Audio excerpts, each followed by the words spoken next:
നമസ്കാരം പ്രിയമുള്ളവരെ.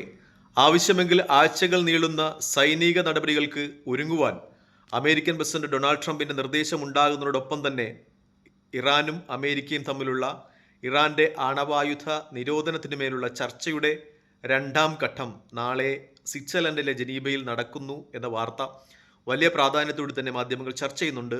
ഒമാന്റെ മധ്യസ്ഥതയിലാണ് ചർച്ച. സ്റ്റീവ് വിക്കോഫും കൃഷ്ണറും അമേരിക്കയെ പ്രതിനിധീകരിച്ച് ചർച്ചയിൽ പങ്കെടുക്കുമ്പോൾ ഇറാനെ പ്രതിനിധീകരിച്ച് ഈ ചർച്ചയ്ക്ക് നേതൃത്വം നൽകുന്നത് അബ്ബാസ് അരാക്ചി ആയിരിക്കും എന്ന ഒരു വാർത്തയും മാധ്യമങ്ങൾ പ്രസിദ്ധീകരിക്കുന്നുണ്ട്. അമേരിക്കയെ സംബന്ധിച്ച് കൂടുതൽ സമ്മർദ്ദം ഇറാന്റെ മേൽ നൽകിക്കൊണ്ട് ഒരു കരാറിലേക്ക് ഇറാൻ എത്തിക്കുവാനുള്ള ശ്രമങ്ങളാണ് നടക്കുന്നത്. അതിൻ്റെ ഒരു അടിസ്ഥാനത്തിലാണ് USS ജെറാഫ് ഹോർഡിനെ പോലെയുള്ള നാവിക കപ്പലിനെ, പ്രത്യേകിച്ചും 75-ൽ പരം വിമാനങ്ങൾ വഹിക്കുവാൻ കഴിയുന്ന നാവിക കപ്പലിനെ ഇറാന്റെ തീരത്തേക്ക് അമേരിക്ക അയക്കുന്നത് എന്ന വലിയ ഒരു വിശകലന മാധ്യമങ്ങൾ നടക്കുന്നുണ്ട്. പക്ഷേ മറ്റുള്ള കാര്യങ്ങളിൽ നിന്ന് വ്യത്യസ്തമാക്കുന്നത്, അതായത് അമേരിക്കയുടെ വെനസ്വേലയിലെ നടപടിയിൽ ഭാഗഭാക്കായ ഒരു കപ്പലാണിത്. നമുക്കറിയാവുന്നതുപോലെ വെനസ്വേലൻ പ്രസിഡന്റിനെയും അദ്ദേഹത്തിൻ്റെ ഭാര്യയും തട്ടിക്കൊണ്ടുവന്ന ആ ദൗത്യത്തിന് നിർണായകമായ പങ്കുവഹിച്ച കപ്പലാണിത്. പക്ഷേ ഇറാനെ സംബന്ധിച്ച് അത് എത്രത്തോളം പ്രായോഗികമാകും എന്ന കാര്യത്തിൽ സംശയമുണ്ട്. ഒരുപക്ഷെ അമേരിക്ക സമ്മർദ്ദത്തിൽ മുൾമുനയിൽ നിർത്തിക്കൊണ്ട് ഇറാനെ കൊണ്ട് ഈ കരാറിലേക്ക് കൊണ്ടുവരുവാനായിരിക്കും ശ്രമിക്കുന്നത് എന്ന ഒരു വിശകലനം തന്നെയാണ് മാധ്യമങ്ങൾ നിലനിൽക്കുന്നത്. വെനസ്വേലയുടെ കാര്യത്തിൽ നിന്ന് വ്യത്യസ്തമായി കൂടുതൽ കാര്യക്ഷമമായിട്ട് ചൈന ഇറാന്റെ ഭാഗത്ത് നിൽക്കുന്നു എന്നതാണ്. നേരത്തെ ചൈന ഇറാന്റെ കയ്യിൽ നിന്നും വെനസ്വേലയുടെ കയ്യിൽ നിന്നുമായിരുന്നു എണ്ണ വാങ്ങിച്ചുകൊണ്ടിരുന്നത്.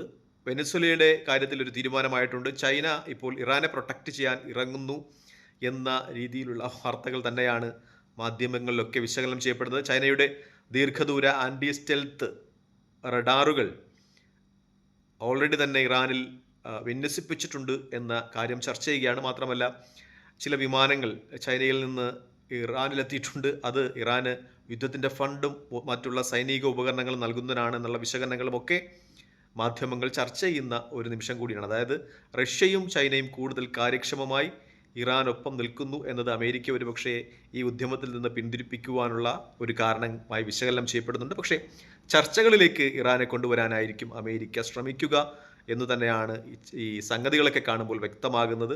ഒരു സമ്മർദ്ദം, അതിനപ്പുറം ഒരു സൈനിക നടപടികളിലേക്ക് അമേരിക്ക പോകുവാനുള്ള സാധ്യത കുറവാണ്. ഒരുപക്ഷെ ഭീഷണികളുണ്ടാകാം. ആഴ്ചകൾ നീണ്ടു നിൽക്കുന്ന ഒരു യുദ്ധത്തിന് തയ്യാറാകുവാൻ അമേരിക്കൻ പ്രസിഡന്റ് സ്വന്തം ജനതയൊക്കെ നിർദ്ദേശിക്കുന്ന ഒരു പക്ഷേ ഇറാന് ഒരു സമ്മർദ്ദം കൊടുക്കുന്നതിനായി മാത്രമായിരിക്കും എന്നുള്ള നിഗമനങ്ങൾ തന്നെയാണ് പുറത്തു വന്നുകൊണ്ടിരിക്കുന്നത്. എന്തായാലും പേർഷ്യൻ ഭാഷയിൽ ഇറാനികൾക്ക് മൊസാദിൻ്റെ മെസ്സേജുകൾ, സന്ദേശം ലഭിക്കുന്നതായി മാധ്യമ റിപ്പോർട്ടുകളുണ്ട്. അതായത് അവിടുത്തെ ഇറാനിലെ ഗവൺമെൻറ്റിനോട് പിണങ്ങി നിൽക്കുന്ന ഉദ്യോഗസ്ഥന്മാരോടും സൈനികരോടും ഒക്കെ തങ്ങൾക്ക് വിവരങ്ങൾ കൈമാറുകയാണെങ്കിൽ അത് രഹസ്യമായി സൂക്ഷിക്കാം, അതിനുവേണ്ടിയുള്ള കോഡുകളുമൊക്കെ നൽകുന്നതായി ചില മാധ്യമ റിപ്പോർട്ടുകളൊക്കെ പുറത്തു വരുന്നുണ്ട്. മറ്റൊന്ന്, ഇസ്രായേലി പ്രധാനമന്ത്രി ബെഞ്ചമിൻ നെതന്യാഹുവിൻ്റെ ഓഫീസിൽ ചില അജ്ഞാതമായ ചില കവറുകൾ കാണപ്പെട്ടു എന്ന രീതിയിൽ ചില മാധ്യമ റിപ്പോർട്ടുകൾ സ്ഥിരീകരിക്കാൻ പറ്റാത്തതായി വരുന്നുണ്ട്. കഴിഞ്ഞ മാസങ്ങൾക്കിടയിൽ, കഴിഞ്ഞ നവംബറിലും ഇത്തരം ചില കവറുകൾ കണ്ടെത്തിയിട്ടിരുന്നു.